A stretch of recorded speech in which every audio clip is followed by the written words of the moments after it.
Has California ruined Reno or did it save it? If you ask a local, they're going to tell you California has ruined Reno. And if you ask the transplants that are here, they're going to say they have saved it. So what is the truth? Sometimes it's complicated, but it's reshaping everything about the city in Northern Nevada. And over the last decade, tens of thousands of Californians have poured into Northern Nevada. And with them came more money, more traffic, new culture, and lots of controversy. So if you live here or you're thinking about moving here, or maybe you just want to understand what's happening in Reno, then keep watching because today we're going to talk about the impacts of your cost of living, your lifestyle, and even the identity of the city, which is known as the biggest little city. And today, as always, we have Sydney Lessinger on, and we want to talk about all things and the controversy and the debate we have between longtime residents, short-time residents, and people that have been here for a while. And so, as always, we're going to give a little bit of history lesson right here. We're going to rewind back a little bit. I'll bring you back on in a minute.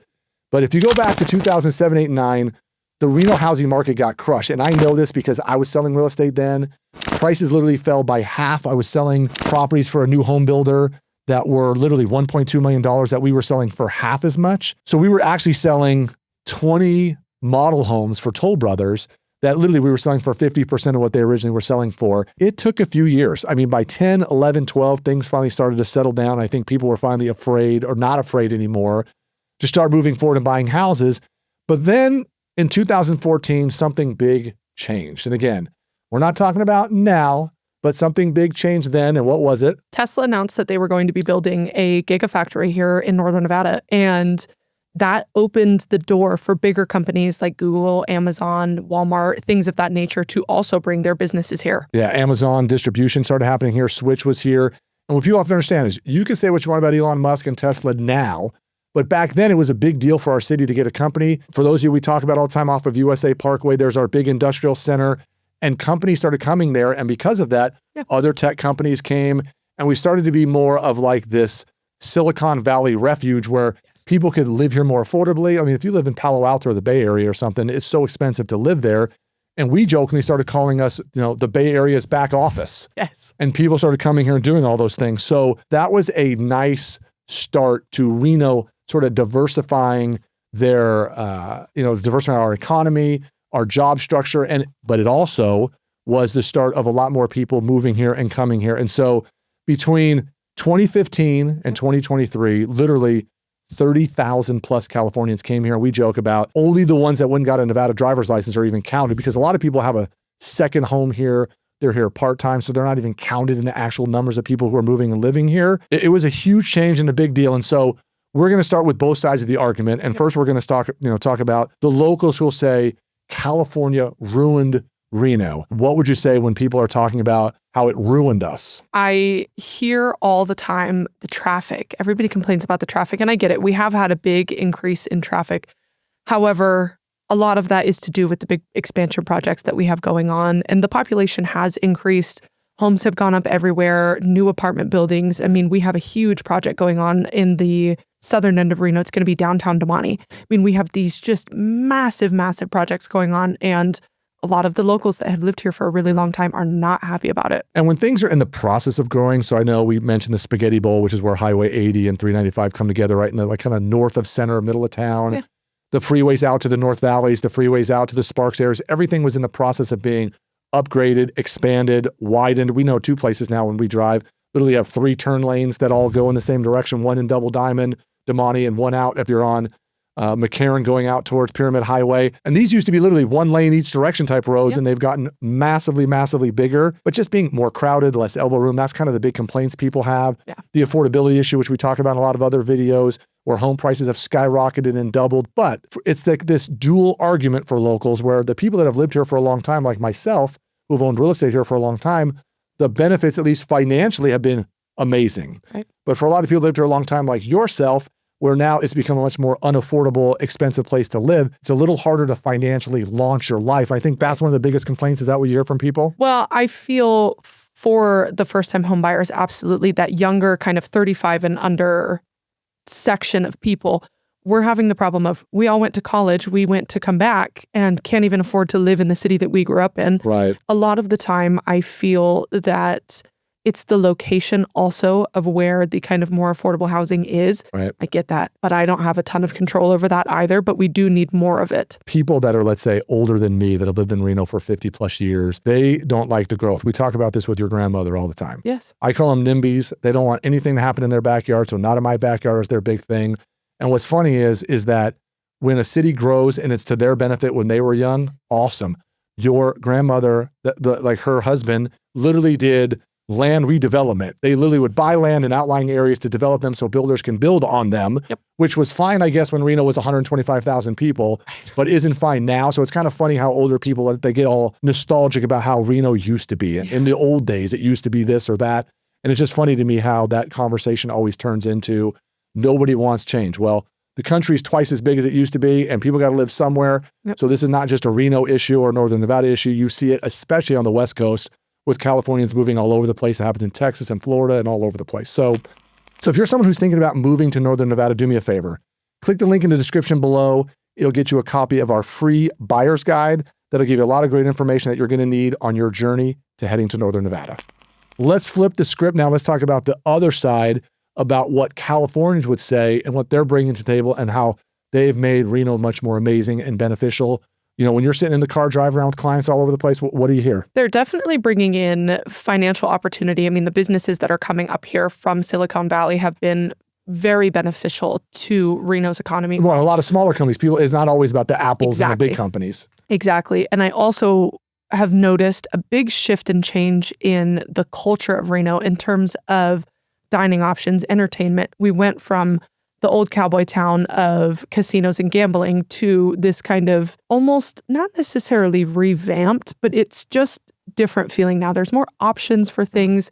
The entertainment is different and more plentiful probably than it used to be 30 years ago. Well, I'd say Reno's downtown has definitely been upgraded. And as you start to come further towards Midtown, we've done videos on both these areas. It is starting to get a whole lot better. A lot of the real estate around there with the AAA baseball stadium downtown and a lot of that whole area that for a long time people didn't even really want to go to has definitely been revived and revitalized. And again, new construction has grown in every which way in every direction. And one of the bigger things, which we've talked about too, is it's not just so prevalent on casino revenues and casino gaming, especially as, you know, there's been Indian gaming in California for a long time. So a lot of people used to just travel from the Bay Area to come up and go to our downtown to gamble. That's become much less of a thing. And it still happens, but it become our city's income and the way we have grown has been much less reliant on that casino gaming revenues, which has been a nice thing. Homeowners, they will say homeowners here that have owned here have won. Californians, again, for them, our housing is not crazy expensive. As long as they're coming from these big cities. We've helped a few people lately move from Central California, where our prices seem to be pretty similar. We've had a few people come from Lancaster or Fresno area. And to them, it's like kind of similar pricing as far as that goes. But it's been nice to see. And the Californians with all this growth will say they've really upped our economy. A lot of them, when you're driving around with them, are you seeing them taking jobs here or bringing jobs with them? It's so funny. I actually have a lot of retirees.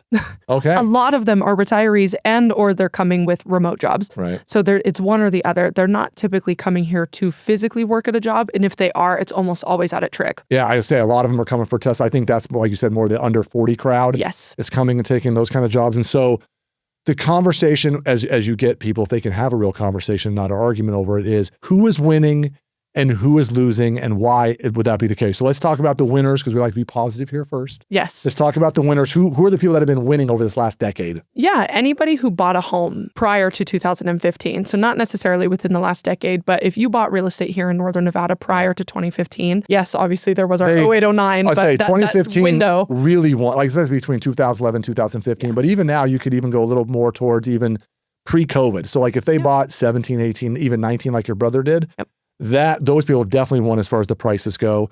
Obviously, there's been lots of construction, so I'm assuming developers. Developers, investors, a lot of the tech workers. Yes. They got to get out of California, even if they were making less income here. Just the fact that we have no income tax and less expensive cost of living than you do in California. Even if they had to take a lesser salary to move here, they were big winners as far as that stuff goes too. Now, who would you say on the flip side of it have been the losers in this whole influx of growth and people coming from California? The obvious first-time home buyers, I mean, they are struggling at the moment. And also renters. Rent has increased quite a bit here. So potentially whatever your rental situation may have been 5-7 years ago is very different than it is now. For people that are still thinking about moving here. If you're a Californian or you're someone here that's maybe in your demographic that's looking to potentially buy their first house, what does it mean for them that are thinking about moving here? And I know we talk about affordability all the time and it's become less that way, but what did they need to know? Because I think people always thought of Reno as being dramatically cheaper. And back when I was buying homes for $200,000 or $150,000, it was dramatically cheaper, but those days are over. So they need to be prepared for, yes, it will be more affordable, but not maybe as much as they think it is. Adjusting that expectation, because I think over the last 10 years for sure, Reno has changed more so than I think people realized. Every single time I have out-of-state buyers come in, wherever it may be that they're coming from, they are always impressed by how big Reno actually is. Right. The options that you have available to you, the different types of areas and neighborhoods. We have so much going on in a very small area, between ranch houses to high-rise condo complexes downtown. Just having that expectation adjusted and your pricing of that. Do most of them even know what Sparks is? No, not necessarily. So they just assume all of Reno Sparks, all of Washoe County is Reno. Yes, for the most part, until you start pushing out into more towards Kylie Ranch and into Spanish Springs. Right. And I think, like you said, at the end of the day, it does all operate like one place anyway, especially the schools do. But I think people just need to realize it's all one community, even though there's, some people that are diehard for one or the other as far as that stuff goes. When people come here from California, the one complaint that Californians or that the Nevadans really have about Californians are, don't bring your politics. Don't bring the things that cause you to leave California. We talk about all the time. One of the worst things you can do is die in California, because trying to do inheritance and do all those kind of things is a really big issue. So just come be a Nevadan. Come move here. Come enjoy the culture here. Come enjoy all the positive things that Californians have brought here. And when people have that conversation about neither side is completely right or wrong. Right. I don't think California has ruined Nevada at all. There are parts of more people, more crowding, more that aren't the greatest. But I think the positives, at least in my view, have far outweighed the negatives. And again, for someone like myself who does real estate for a living, then they can say, well, you're just happy because prices went up and you're making more money on your sales and blah, blah, blah. But at the end of the day, everyone who's been here for a long time has won financially for those reasons if they owned real estate. And now I just think it's a little more challenging. It's a little more difficult for people, but they will jump on board and head things in the right direction. Anything you're hearing when you're talking or driving around with clients as far as why or what the big reasons they decided to leave California and come here? Like what are the big factors that they say that we got to get out of here and get there? What are their thoughts? Honestly, it's the inability to even function within California anymore. As a potential landlord, a lot of them are pulling all of their rentals and moving their financing elsewhere because California is not landlord friendly. I have a lot of people talking about insurance as well. It's just hard in terms of owning property in California. Things are they take so much more of a headache. Right. So what would we say the final verdict is? Which side is right? Which side is wrong? To be perfectly honest, I don't think there is a right or wrong side, but I think California did a good job coming in here and helping us out in the areas that we needed it, and us kind of slowing them down and teaching them how to be Nevadans. Well, and we say this is the same conversation that you have, whether it's Vegas, Phoenix, Portland, Seattle, Boise, Bend, Salt Lake. Like, we can name all the West Coast cities. We can just keep going on and on and on. And they all are having this conversation in one way or another. And as always, we're not here to decide who's right and who's wrong. We're here to help people get information about moving to and living in Northern Nevada.